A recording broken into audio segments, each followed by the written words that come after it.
All right, Cheryl, first concept, spin momentum.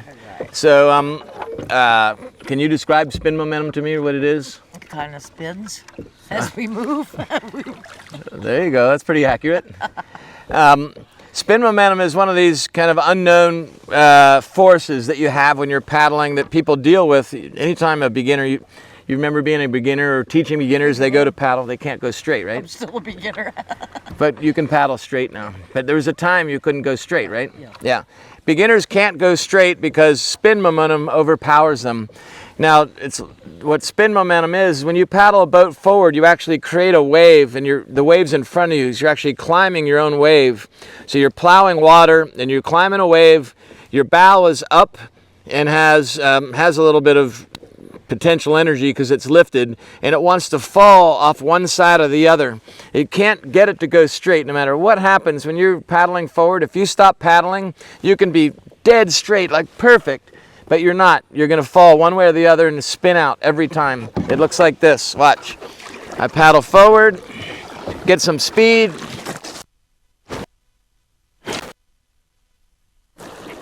and my boat will spin out. Every time, 100% of the time. No whitewater kayaker has ever drifted to a stop going straight unless they used a really cool technique called the sea wannabe. But you're really just cheating. But anyway, you can't go straight. They don't go straight. It's called spin momentum.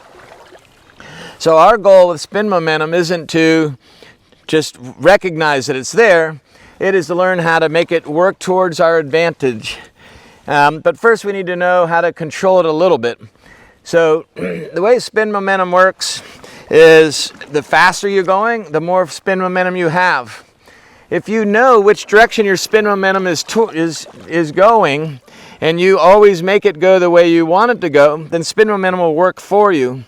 If spin momentum catches you randomly off guard, it can work against you 50% of the time.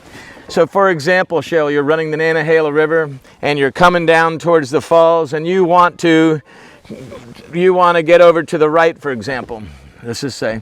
Well, if you're paddling straight down towards the falls, and then you miss a left stroke to turn the boat to the right, you might spin out the wrong direction to the left. How do you prevent that? You assure that you are already turning to the right before you get to your move. In other words, you assure that spin momentum is in the right direction. All right, sounds complicated, but it's actually pretty simple.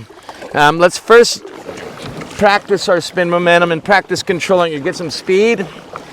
Now watch, I'm turning to the left and I'm paddling on the left. How come I'm still turning left on the left? Shouldn't I be Good job, Cheryl. Cheryl's doing it. Cheryl's controlling her spin momentum right now. Now, if I paddle too hard, then I end up in a terminal flat spin. So right now, Cheryl is maintaining her spin momentum. Very impressive.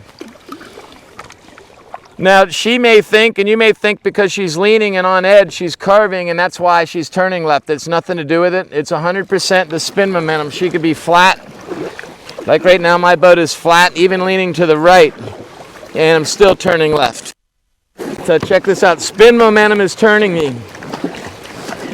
This is actually a very cool component to effective paddling. Only when you can control spin momentum can you really be an effective paddler. Because there's 4 rules for every turn we're going to get to now. The 4 rules for every turn are: 1, spot your target, right? 2, lead the turn with your body. 3, control the turn on the inside stroke, not the outside. And 4, control that turn with a draw stroke. 4 rules. Head spots target, body leads turn, control on the inside, and with a draw stroke. Now what does that look like? Left blade is in the water because I'm turning left. I'm on the inside of the turn. I'm going around Cheryl's boat. Now where am I looking? I'm just looking past her bow where I'm going to go. Now I'm going to look over to... My right blade is not touching the water. If my right blade touches the water, like right now, if I were to take a right stroke, I would slide out and lose a bunch of speed and have to reaccelerate. It's way faster, way more efficient, and way more control paddling only on the inside of the turn. Now, we can also mention stroke. We are going to learn about the draw stroke next. I'm using a closed face bow draw stroke.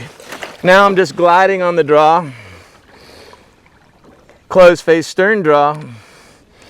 Now I'm feathering forward. Now it's forward stroke, C stroke, C stroke. And what if I want to go the other way? And now I paddle only on the right side.